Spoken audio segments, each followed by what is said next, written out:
Hello friends, now let's start the continuation of our previous lecture. So in the previous lecture we were talking something about the brief history of Apache Hadoop and its comparison with other technologies. So today we are going to start with the Hadoop ecosystem.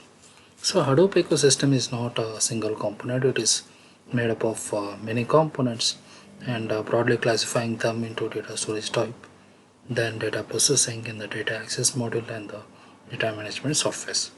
So here we are dividing them into 4 different levels. So the first level is data storage, where we have the 2 different types of systems called as HDFS, which is Hadoop file system, then HBase, which is our normal database storage system in the form of columns and rows. Then these are the things which are present in the form of data storage in the form of different clusters and so on. The next we have is the data processing level, where we have the functions for managing the cluster and finding where the data is exactly present, and we make use of the MapReduce for cluster management, and YARN, that is yet another resource negotiator, for cluster and resource management.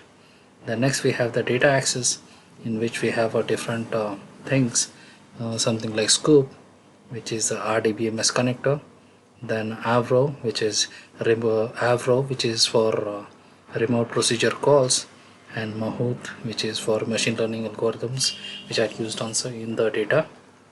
Then Pig is used for data flow of our data or the algorithms or the accessibility data flow.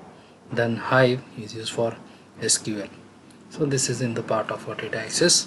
The next we have is the data management. In the data management we have something called a Zookeeper, which manages the data everywhere in the form of clusters and so on, and Flume and Chukwa are the monitoring systems for the data, and how the workflow is being done is monitored by a system called as Uzi.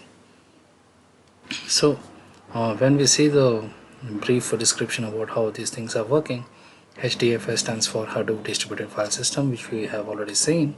Then YARN is yet another resource negotiator. Then MapReduce is programming based data processing. Then Spark is in-memory data processing unit.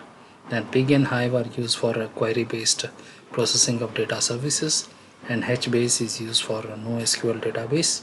And Mahout or Spark machine learning library contains machine learning libraries or algorithms pertaining to machine learning. And for searching and indexing we use Solar and Lucene. Then we have Zookeeper, and which is used for managing cluster. Then we have Uzi, which is used for scheduling the jobs. Then the last part of our this module is Apache Hadoop releases. So what are these releases actually? So the releases are nothing but the additions to the first part.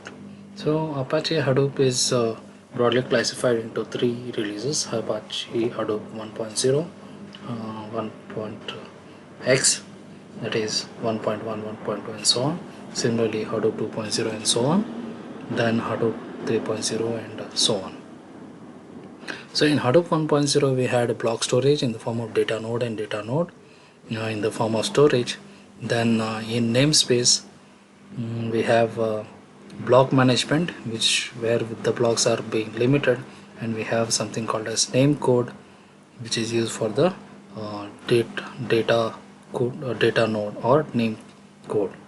Then inside the Hadoop 2.0, this name node has been intensified, and they have designed many pools in the form of pool 1 to pool n, which are called as block pools, and the data nodes are also being increased from 1 to n, and which share the common storage. Here we have a single storage, here we have a common storage.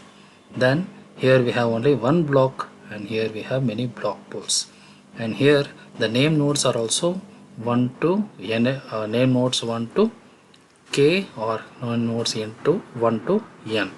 So here we have the pool 1 for accessing the name source 1, then name source k, then name source n. So similarly, when we are going into the Hadoop 1.x in detail, then it is a common jar file which accesses the base API on top of which all the other component work. Then there are 4000 nodes for each cluster, which is the limitation of our Hadoop 1.x, and the functionality is limited using the slot concept. The slots are capable of running a map task or a reduced task. So the maps are used for functionalities to have the access to the data. Then next we have the Hadoop distributed file system, which is commonly known as HDFS, which has the block size of 64 megabytes.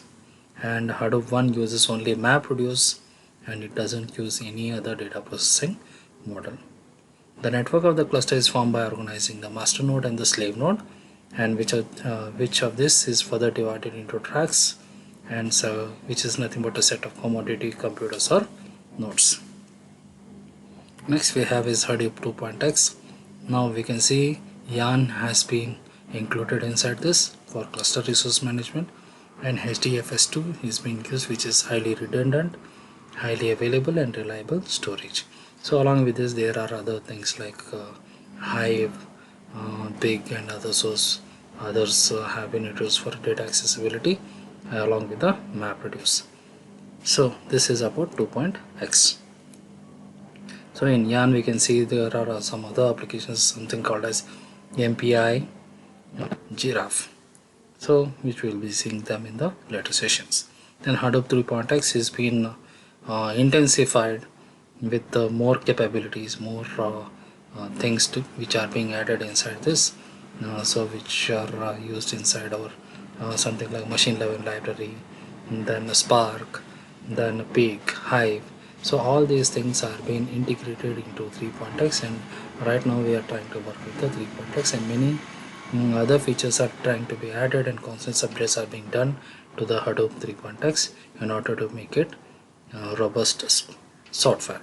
So Hadoop 3.x is also working on real-time processing and graphic analysis, which is the must and should for every data analysis part in the now coming future.